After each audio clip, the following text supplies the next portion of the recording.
Gracias a los doctores Rubén, doctor Juan, doctor Mario y autoridades que están aquí con nosotros, a ustedes, a los señores que están aquí con nosotros.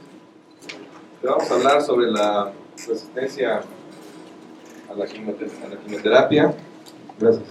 Vamos a hablar sobre la resistencia del cáncer a la quimioterapia. Ustedes saben que todos estos fármacos que mencionaron han costado mucho trabajo su desarrollo. Desgraciadamente, les digo que no se ha podido superar el efecto de la quimioterapia tradicional, que son cuasi venenos, ¿verdad? Muchos son utilizados incluso en la guerra, el gas mostaza y todo esto, que fue un incidente que se descubrió, que producía plasia medular y fue utilizado después para la leucemia, por ejemplo, ¿no? Entonces, hay un libro muy bonito que les recomiendo que vayan leyendo, que se llama El emperador de todos los males. Sí, es un libro que habla sobre el desarrollo del cáncer. El doctor Farber en Estados Unidos como introdujo mucho esta quimioterapia, entonces por ahí lo anotan. Y otro que se llama La historia de Henrietta Lacks de las células HeLa. ¿Sí? ¿Qué es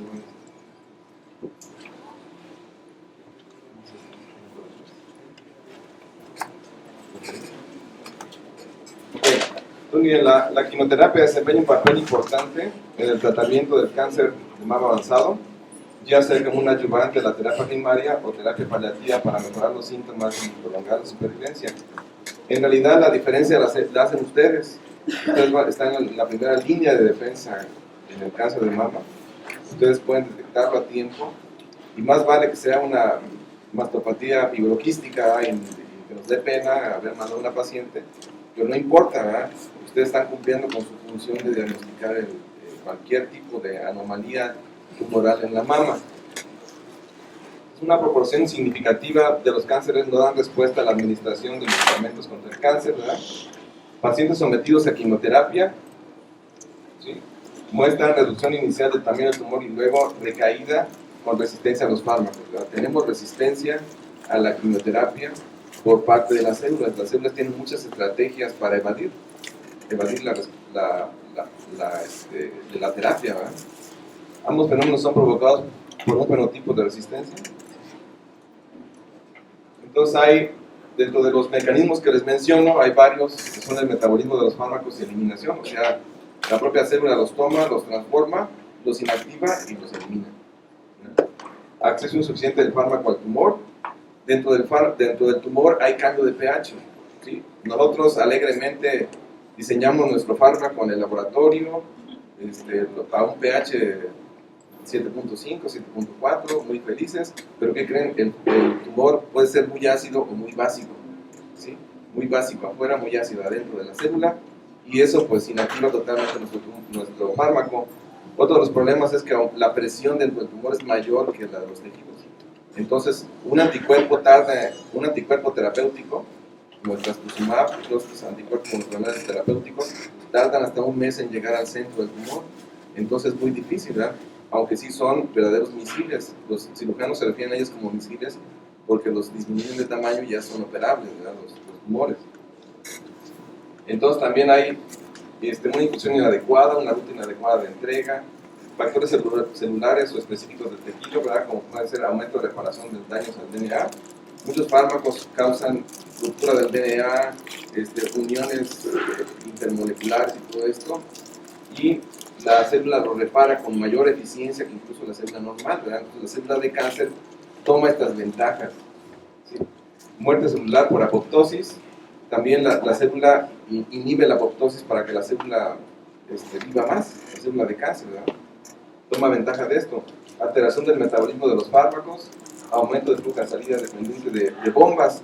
Hay una serie de bombas, una de las cuales fue encontrada aquí en la Escuela Superior de Medicina, se llama BCB5. Estas bombas que se llaman de multiresistencia a las drogas, toman, por un lado ustedes meten la droga a la célula y por otro lado la célula le escupe afuera. ¿Sí? O sea, es como estar echando agua en un recipiente que tiene un hoyo, nunca lo van a llenar, porque por el hoyo está saliendo, ¿no? Entonces ese es el problema de la resistencia dependiente de MDR. MDR es normal en nosotros, nos ayuda a detoxificar, pero el cáncer pues es un maestro de la resistencia, lo toma para él y abusa de esto, ¿no? Entonces hay también resistencia por RNAs pequeños que se llaman microRNAs que bloquean ciertos genes anticáncer. También hay problemas en cuanto a la respuesta de hormonas y sus receptores, ¿verdad? Hay mutaciones en los receptores hormonales. Si se dan cuenta de las terapias que acaba de mencionar el doctor Juan, hay también medicamentos que se llaman hormonales, aunque no son hormonas, ¿verdad? Así se les llama hormonales, porque bloquean el receptor a estrógenos, ¿sí? ¿Y qué es lo que hace la célula de cáncer? Lo muta. Entonces ya viene el agente antagónico del receptor, está bloqueado, está mutado, ya no se une y ya no hay respuesta al medicamento, ¿verdad? Entonces es uno de los problemas que hay, que tomen en cuenta el cáncer para poderse defender. Entonces también hay una activación disminuida de drogas por el sistema de citocromos de las células del cáncer. Toma la droga, muchas drogas se activan con el citocromo, ¿verdad? Ustedes ya llevan farmacología, saben que muchos medicamentos se activan, lo da en forma de profármaco, llega al citocromo y lo transforma, ¿verdad? Muchos los elimina, otros los activan, pero aquí los inactivan, ¿verdad? Hay eliminación de proteínas relacionadas con la apoptosis, por ejemplo, mutación de eliminación de P53, que es el más mutado en el cáncer, P53, el que le llaman el mataviejitas, ¿sí? Es un gen que se activa y mata las células viejas e inservibles, ¿verdad? Sin embargo, pues, ¿qué creen? El cáncer lo elimina, lo hace a un lado, ¿verdad? Entonces, al inactivarlo, pues, sigue el ciclo celular y sigue acumulando la expresión de la célula. Elevación de la expresión de glutatión transferasa. El glutatión, ustedes saben que es una molécula antioxidante, entonces lo que metemos son fármacos oxidantes, muchos de estos de la quimioterapia. Entonces el cáncer lo que hace es que evita la oxidación, aumenta la antioxidación en la célula y de esa forma se burla de nosotros, ¿verdad? Entonces, pues hay muchos problemas, ¿verdad? Aquí les hice un resumen para que fuera más sencillo, ¿verdad? Para todos. Hay efectos epigenéticos, ¿verdad? Que dan resistencia a drogas, apagamiento de genes llamados genes supresores de tumores, eliminación del flujo de la droga, perdón, por medio del flujo, reparación del daño al DNA, inhibición de la muerte celular, o sea, inhibición de la apoptosis, transición epitelio-mesénquima, que es un concepto importante en el cáncer, ¿verdad? Como de un epitelio se mete a ser mesénquima, como atraviesa, ¿verdad? Un epitelio de un destino toma otro destino en la célula del cáncer, alteración de la droga, ¿sí? La cambia, ¿sí? Y inactivación de la droga. Entonces aquí para ser más claro, hicimos un dibujito en el cual, bueno, yo no lo hice. Entra por aquí la droga, están muy felices acá introduciendo ustedes su droga. Aquí entra la droga, sin embargo, pues tiene varios líneas de defensa la célula de cáncer. Inactivación, la pueden activar, la altero, la cambio, ¿sí? Reparo el DNA si está dañado, inhibo la muerte celular, ¿sí? Y tengo efectos epigenéticos que también bloquean la muerte celular, y esto finalmente no me lleva a la muerte, ¿verdad? A lo mejor al principio sí, a muchas células sí las mata, pero ¿qué creen? El cáncer tiene células madre, ¿sí? Tiene poquitas, pero tiene, ¿sí? Tiene células madre, y esas células madre forman el 0.1%, y esas son las más resistentes. ¿Por qué? Tienen poco metabolismo, casi no se dividen, tienen muchísimas MDR, estas bombas que escupen drogas. Entonces de esa forma se defiende la célula de cáncer, ¿verdad? Tiene como si tuviera un as bajo la manga. Entonces, todo este conjunto de habilidades, pues finalmente se le quedan a la célula madre, y ese cáncer que ya considerábamos eliminado, retoña, vuelve a aparecer otra vez, ¿sí? Y es por eso, porque las células madre pues están escondidas. Entonces, la terapia moderna está encaminada, por un lado, no tan solo a eliminar a las células que se están dividiendo continuamente, que esa fue la lógica de la gente que trabajó en los 50, el doctor Farber, ¿no? Sino que también están trabajando en el hecho de las células madre, cómo poderlas eliminar, ¿sí? Y hay un medicamento que se encarga de eliminar las dos, que se llama salinomicina. Esto lo encontró el doctor Robert Weinberg en el MIT, y bueno, esa es una esperanza. Otra esperanza que no se está aplicando ahorita en la clínica, pero están en estudios fase 2 y 3 clínicos ya, en pacientes, ¿verdad? En grupos de pacientes, es el uso de agentes epigenéticos como el ácido valproico, el cual, ustedes saben, se utiliza para la epilepsia. ¿Sí? Sin embargo, se ha visto que disminuye la resistencia a los fármacos. Entonces, ahora lo moderno es combinar la quimioterapia antigua con la epigenética, para que no se ofendan los laboratorios farmacéuticos, ¿no? Son los que están muy interesados en manejar esto. Pero bueno, llegamos a una medianía muy adecuada, ¿verdad? Por un lado, dar la quimioterapia y por otro lado, romper la resistencia con la epigenética. Fármacos como el ácido valproico son fármacos anticáncer. Esto se descubrió en grupos de pacientes, en grupos de veteranos de la Segunda Guerra Mundial o de Vietnam, que se les dio durante muchos años porque quedaron un poco mal por la guerra. Y esto al hacerles historias clínicas, por eso la clínica es muy importante. La clínica dicta lo que vamos a hacer los básicos, ¿sí? Entonces se les dio durante años el valproico, y ¿qué creen? Poco cáncer de próstata y poco cáncer de cabeza y cuello. Entonces de ahí nació el concepto de la epigenética, ¿verdad? Y hay pruebas clínicas, que eso es lo que es válido para nosotros los médicos, la prueba clínica, ¿verdad? Entonces hay estudios clínicos controlados que hablan de la efectividad de la epigenética. Hay epigenética que se da para volver a expresar el receptor estrogénico para que la mujer vuelva a responder a los agentes hormonales que bloquean el receptor hormonal, para los cánceres típicamente negativos. Eso es básico. Esto, pues, acabo de mencionar, es básico. Pero ¿qué creen? Esto abre la posibilidad a nuevas terapias. Muchos medicamentos lo estamos manejando ya. La hidralacina es un agente desmetilante que se utiliza para la hipertensión, pero tiene otro efecto. Entonces, pues este es el destino, ¿va?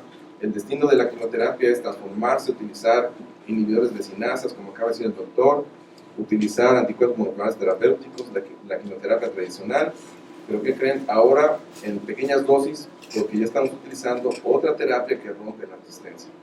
Pues eso es todo. Vamos a dar una tercera parte en cuanto a este tema, que habla sobre el tratamiento quirúrgico, básicamente en la reconstrucción, ¿verdad? En la reconstrucción de las secuelas por cáncer de mama. Ya habíamos comentado como primera causa de muerte el cáncer de mama en mujeres en México. En 4.835, de esos 13.000 que habían en 2004, ahora vemos que acercándonos más digamos en el 2008, tendríamos 4.835 decesos en un año, en este año, en el 2008, según estadísticas del INEGI. Es la segunda causa de muerte por cáncer en Estados Unidos, en mujeres no latinas. Es una entidad que nuestros compañeros pasantes deben de tener perfectamente bien en la mente, ¿sí? Que esta entidad, digamos, dice aquí, es no prevenible, pero yo diría que sí es prevenible en el sentido de educación. La educación es fundamental para prevenir esta entidad. La educación del paciente, pero la educación del paciente tiene que venir primero de la educación del médico. Si el médico está perfectamente bien instruido sobre este problema y la forma de prevenirlo, de hacer diagnóstico diferencial, de hacer una adecuada clínica, una adecuada historia clínica, podremos entonces prevenir que avance, que encontremos pacientes, como todavía en los pueblos podemos encontrar, pacientes con una tumoración o un cáncer mamario muy, muy avanzado, que ya es imposible meter a resección y que necesite quimioterapia o que necesite radioterapia. Pero sí es curable también. Entonces, si entre más primario, entre más inicial se encuentra esta entidad, es más prevenible y más curable. De hecho, en la actualidad estamos hablando de una entidad curable si se encuentra un tipo de tumoración in situ, o incluso si se encuentra en estadios, ¿se acuerdan? La clasificación en estadios 1 o un estadio 0 incluso, ¿no? También hay la estadística de que 1 de cada 8 mujeres en la actualidad desarrollará cáncer de mama en su vida, y la incidencia en el hombre, la que decíamos es muy poco frecuente, es aproximadamente del 0.5%. Un carcinoma in situ, histológicamente, mostrado aquí en la diapositiva, más o menos una célula cancerosa se dice que se duplica cada 100 a 300 días. Entonces, un tumor de 1 centímetro necesita aproximadamente 30 duplicaciones celulares, o sea, cerca de 7 años para alcanzar ese tamaño. Vemos los diferentes tipos de carcinoma invasor, de la enfermedad de Piaget, que es intraductal, y esto está en relación a la disrupción, a la alteración de la membrana basal. Más o menos la proporción entre géneros, del sexo femenino al masculino, es 99:1, por eso estamos hablando de que es poco frecuente en los hombres. Y se aumenta el riesgo de esta entidad después de los 50 años. La historia familiar es algo muy importante. 65 a 75% de los cánceres de mama son esporádicos, 5 a 10% tienen causa hereditaria identificable. La tendencia hereditaria en casos de cáncer en pacientes jóvenes es algo que se ha ido estudiando cada vez más, y por eso la prevención de esta con mastectomías digamos programadas y justificadas por la tendencia familiar. Los familiares en primer grado, madre, hija o hermana, con cáncer aumentan el riesgo 2 a 3 veces de que lo tenga el individuo. Los factores de riesgo genético y familiar: la predisposición genética por las mutaciones de los genes BRCA1 y BRCA2. El BRCA1 aumenta el riesgo del 50 al 70% de cáncer para toda la vida, asociado al riesgo del 10 al 35% de cáncer de ovario. El BRCA2 tiene un riesgo similar, pero tiene un riesgo ligado a un riesgo menor para el cáncer de mama, y está ligado al cáncer de mama masculino.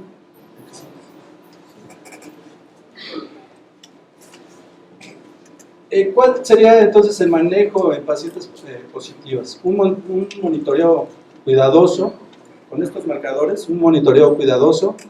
La mamografía es un aspecto fundamental para el monitoreo, el examen clínico y el autoexamen mamario, que ahí es donde este tema puede tener muchos elementos de segundo nivel, decía el doctor Baeza, de tercer nivel, pero el elemento de nivel primario, que es el que están manejando nuestros pasantes, es indudablemente de la mayor importancia. Y también en algunas ocasiones se maneja el tamoxifeno, ¿verdad? Y cada vez más frecuentemente, incluso el año pasado hubo un boom sobre este tema a raíz de que algún gran personaje en Estados Unidos de Hollywood se realiza una mastectomía. El tema de mastectomía profiláctica con reconstrucción inmediata. Angelina Jolie se realizó mastectomía profiláctica porque tenía estos marcadores genéticos elevados. Entonces ella no quiso saber nada de sufrir la enfermedad, y de una vez hubo una mastectomía de la glándula mamaria con preservación de la piel y del complejo areola-pezón, y una reconstrucción inmediata, que esa es la ventaja. En la misma cirugía se realiza la resección y de una vez se hace el procedimiento quirúrgico de reconstrucción. Entonces, el autoexamen mamario, la mastografía, el ultrasonido mamario son elementos importantes de diagnóstico para poder evidenciar cualquier tumoración en la glándula mamaria.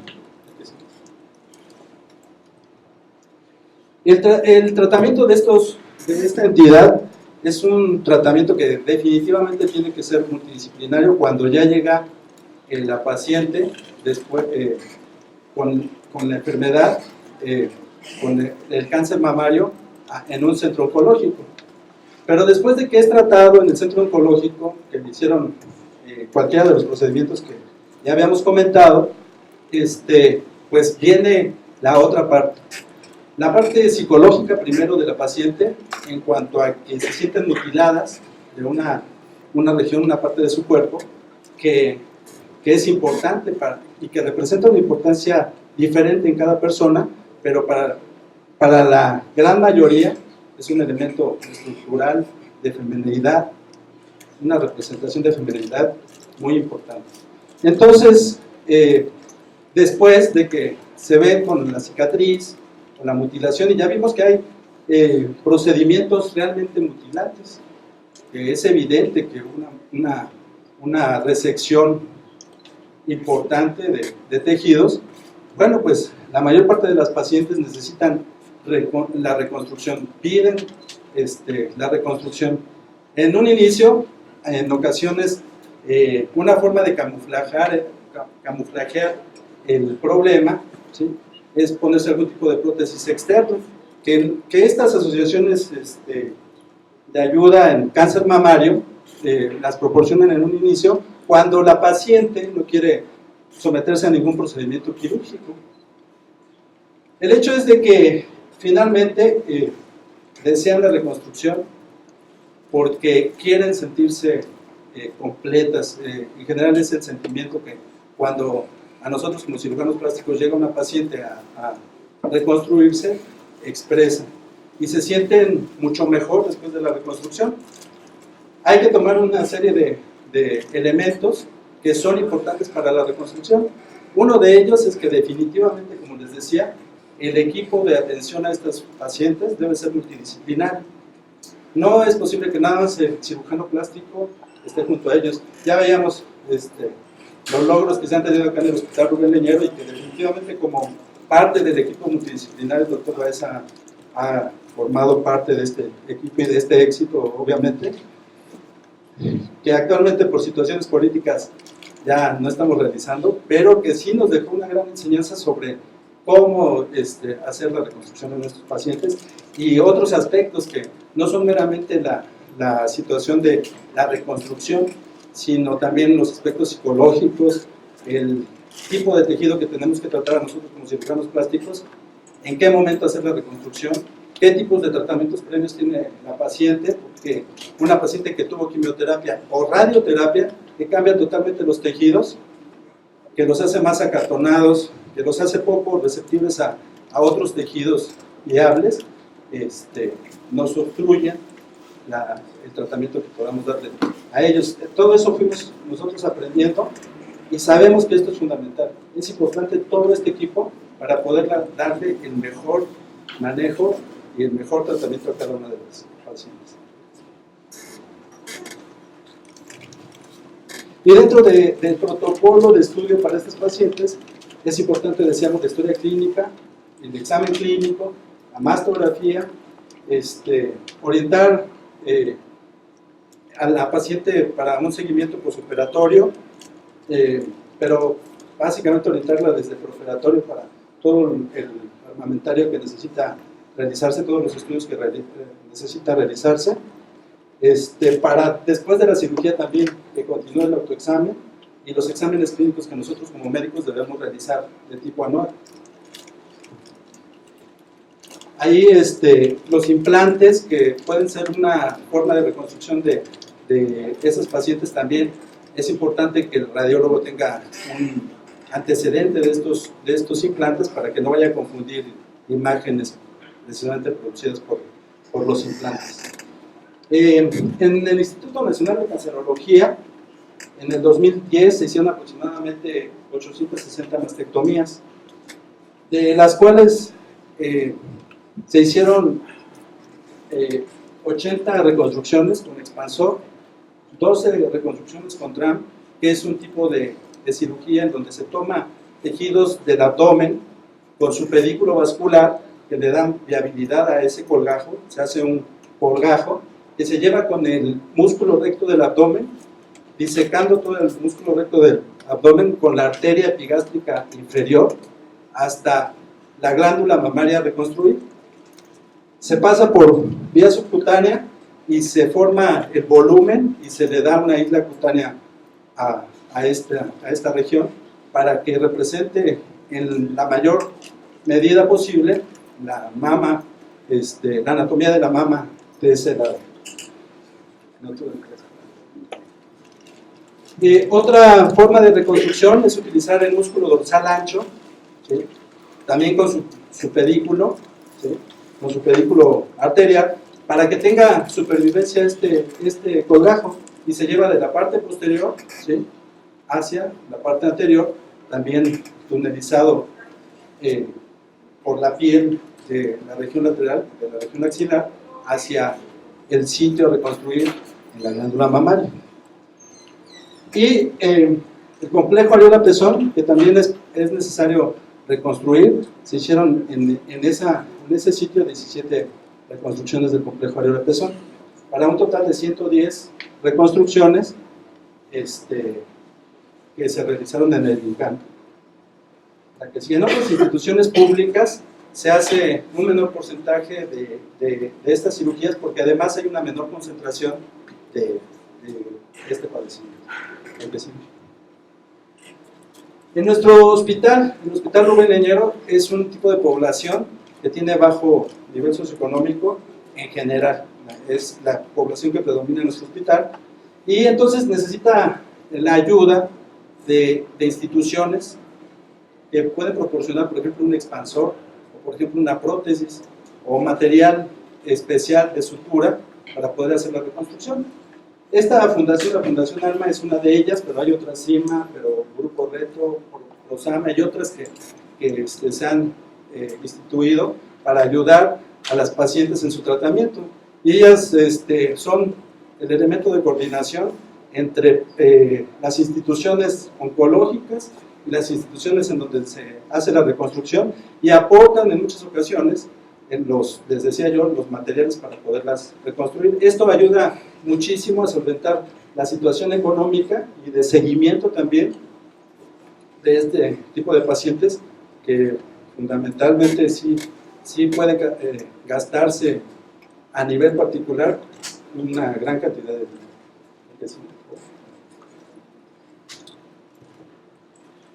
Obviamente, donde se captan estas pacientes pues son en instituciones oncológicas, pero también en las ginecológicas, en una institución como en mujeres también, donde incluso ayudan con las mastografías, que son gratuitas para mujeres mayores de 40 años.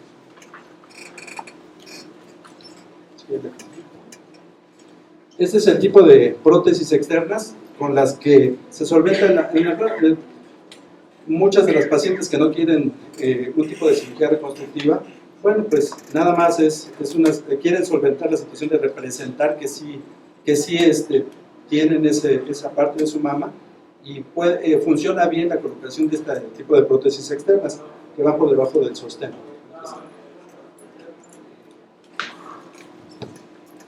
Entonces, hay que platicar perfectamente bien con los familiares y con el paciente la situación en que llega con nosotros la paciente, los antecedentes que tiene, los tipos de tratamiento que tiene, y también tratar con ellas la situación de que si han recibido quimioterapia o radioterapia, esto puede ser causa de que se retrase el tratamiento quirúrgico. Pero si los tejidos que están circunvecinos a la región mamaria están en una forma adecuada, son perfectamente viables, bueno, pues se les propone entonces alguna de las reconstrucciones que nosotros ya pudimos observar con anterioridad. Puede ser, si por ejemplo un criterio que es importante es el de antecedente de radioterapia, los tejidos decíamos están acartonados, ahí quizás la forma más adecuada de tratar este tipo de problemas es reconstruir con un colgajo regional cercano a la glándula mamaria a reconstruir, para poder llevar el aporte sanguíneo necesario para que ese pedículo, ese tejido, ese colgajo pueda ser viable. Porque estamos en el supuesto de que la radioterapia ha disminuido el aporte sanguíneo, las redes vasculares locales. Y si los tejidos no han recibido radioterapia, si no han recibido quizás quimioterapia, la forma de reconstrucción después de la mastectomía podría ser colocar un expansor subcutáneo, llevarlo al límite de su expansión y posteriormente colocar un implante mamario que va a dar la mayor semejanza con la mama contralateral de simetría y forma. Y si esta simetría y forma no se logran con ese implante, entonces se darán retoques a la mama ipsilateral, a la mama contralateral, digámoslo así, en relación a hacer lo más simétrica posible ambas glándulas mamarias, ambos senos.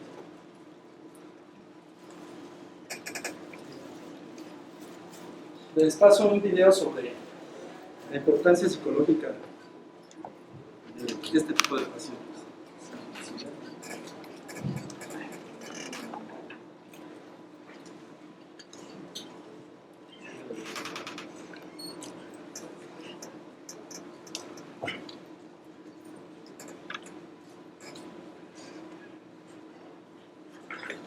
¿Alguna pregunta hasta aquí?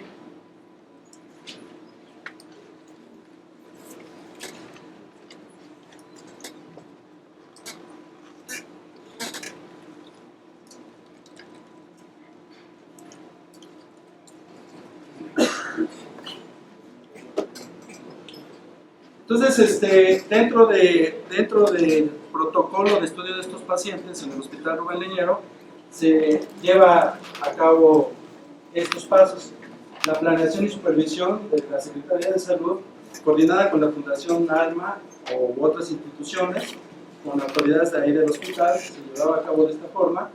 Se hace la revisión y selección de los pacientes y ahí entramos a este equipo multidisciplinario, ¿no?, en donde hay varios cirujanos que pueden hacer la sugerencia de acuerdo a su experiencia de qué tipo de procedimiento quirúrgico se puede realizar, pero también las interconsultas anestesia, la interconsulta medicina interna, para que se vean aspectos relevantes en la salud del paciente. Se integran los expedientes clínicos y se hace, después de esas valoraciones, la programación clínica.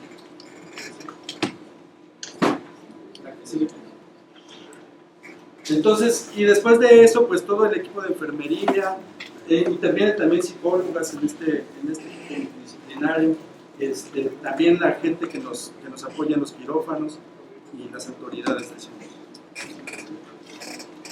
Por ejemplo, con tejidos autólogos, es uno de los procedimientos que se llama así TRAM, por sus siglas de recto abdominal, colgajo de músculo recto abdominal, que se puede hacer con dorsal ancho, decíamos, ¿sí? Incluso se puede hacer con glúteo mayor, ¿sí?, de una forma microquirúrgica. Se hace la resección de la glútea superior, hace la resección de la glútea superior y se lleva a anastomosarse, por ejemplo, con la mamarita.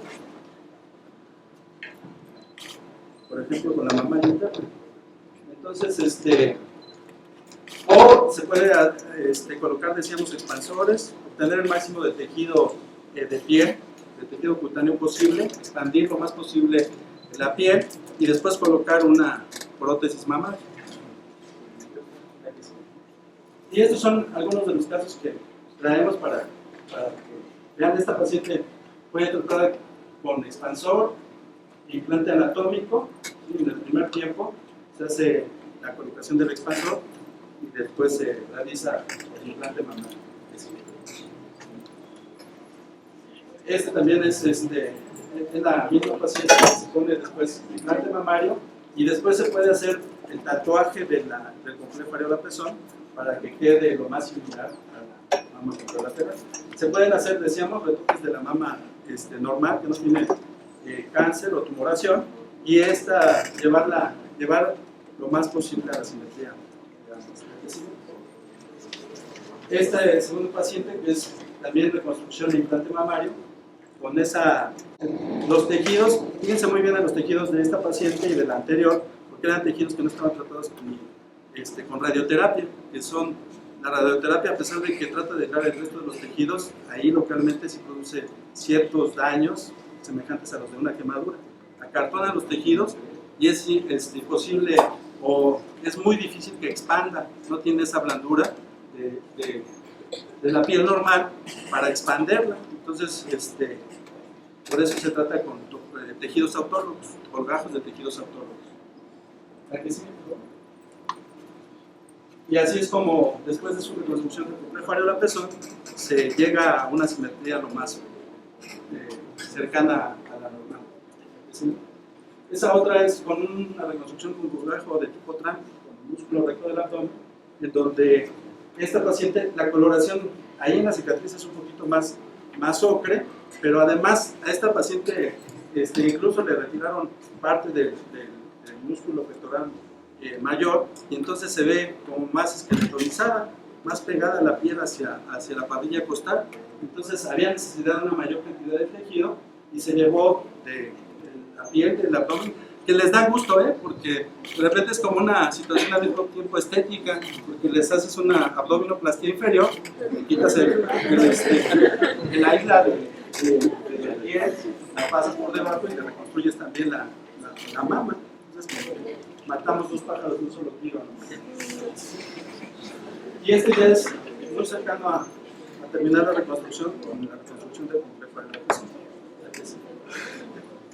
Otro con colgajo TRAM, vean cómo el volumen se alcanza de forma adecuada, y en esta paciente no habíamos retocado la mama del otro lado, la mama derecha, entonces todavía se ve como asimétrica. Lo que sigue en esta paciente es que si ella quiere, obviamente la reconstrucción del complejo areola-pezón con tatuaje, y también retocar la mama del lado derecho. Esta es la otra paciente del colgajo TRAM para poder reconstruirla. En esta paciente, por ejemplo, el volumen, todavía hay cierta simetría, pero el volumen se alcanzó más o menos a la simetría. Una cosa que nosotros sí tenemos en cuenta, y las mujercitas no nos dejarán mentir, es la situación de que no somos totalmente simétricos, ¿no?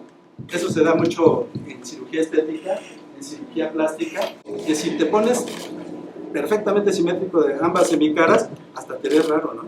Entonces, también las mamas no son simétricas totalmente.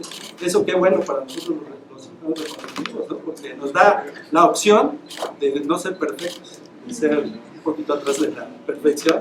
Y, por ejemplo, esa mama no se tocó más en cuanto a las cicatrices, dejar más cicatrices, se hizo un tipo de resección en donde se hace una incisión periareolar y de ahí se hace una resección del volumen de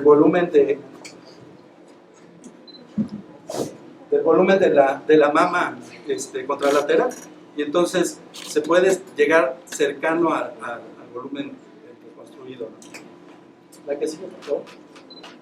Esa paciente, por ejemplo, también se hizo con reconstrucción de tipo TRAM, pero es una paciente que, bueno, el resultado no es así tan adecuado como nosotros, ¿no? Todavía tiene como ciertas alteraciones ahí de la cicatriz que las hacen fungible la cicatriz, y que eso todavía falta algunos otros retoques por hacer para que podamos tener un mejor resultado, ¿no? Un resultado más satisfactorio. Y después entonces se hace la resección y se pone un complejo de tipo TRAM y ya mejora muchísimo el aspecto de la mama. El aspecto de la cicatriz por la isla cutánea es un tipo de cicatrización que en general la paciente va a aceptar, la paciente acepta porque el volumen ya es algo que psicológicamente la satisface. Y si por ejemplo después de eso pueden utilizar incluso algún tipo de bikini que descubra esa parte, porque es perfectamente ocultable, igual que la cicatriz que está en el abdomen.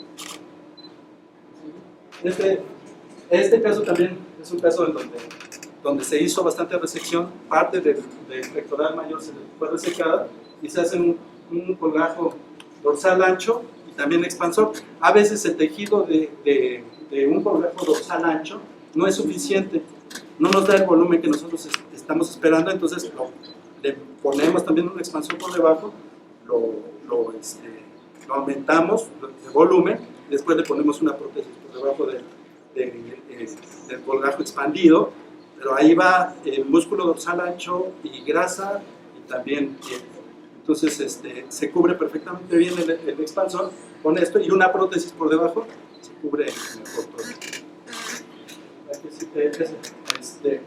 Este es con el resultado del colgajo, la reconstrucción con colgajo dorsal ancho y el expansor. Y ese más o menos es el resultado. Allá sí está retocada la mama del lado izquierdo, se le hizo un retoque para poder semejar lo más posible, y falta la reconstrucción del complejo areola-pezón. El complejo areola-pezón se puede reconstruir, lo más práctico es que se reconstruya haciendo tatuaje, pero y además con unos colgajos que se realizan de la misma piel ahí local, en 3 colgajos para poder hacer el abultamiento. Y en ocasiones la piel semejante a la que está en la mama, porque es como más pigmentada, obviamente, ¿no? Esa piel del complejo areola-pezón se puede tomar de la ingle, o se dice que de los labios mayores también. Entonces, pero es como más molesto, ¿no? Habría que pensar en una cicatriz ahí en esa región. La que sigue, por favor. Ese es el resultado entonces de esta paciente, después del colgajo dorsal ancho. La que sigue, por favor. Las complicaciones, obviamente que en la reconstrucción no todo es bonito, ¿no? No todo es bonito, porque depende mucho de que la paciente nos esté diciendo la verdad en cuanto a los antecedentes, también de la calidad de la piel, decíamos, de la calidad de la irrigación. Acuérdense que estamos viendo pacientes de entre 40, 50 años, 60 años, que no es la misma calidad de irrigación que pacientes más jóvenes. Entonces, hemos tenido complicaciones como pérdidas parciales del colgajo, en nuestra serie fueron 3, e infección en la exposición del implante o expansores.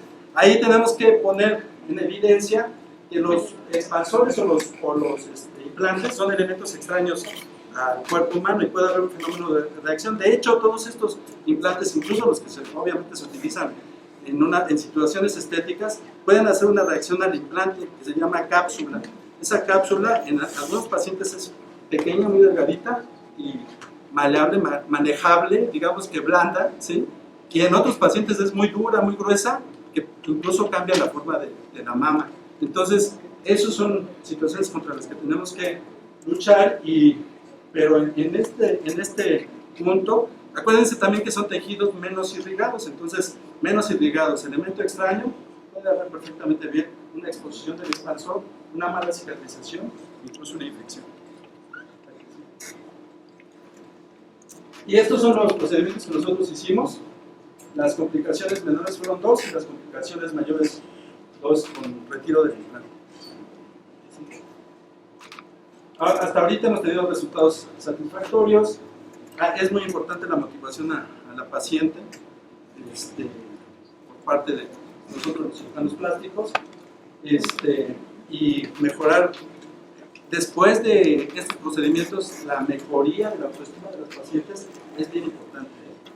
Definitivamente pueden seguir su camino en la vida con mayor tranquilidad, con mayor autoestima, y eso le da un valor mayor para su profesión, para sus actividades habituales que deben realizar. Y como una opción, este tipo de reconstrucción con la ayuda de estas instituciones en nuestros hospitales para los pacientes de bajos recursos. ¿Tienen alguna pregunta?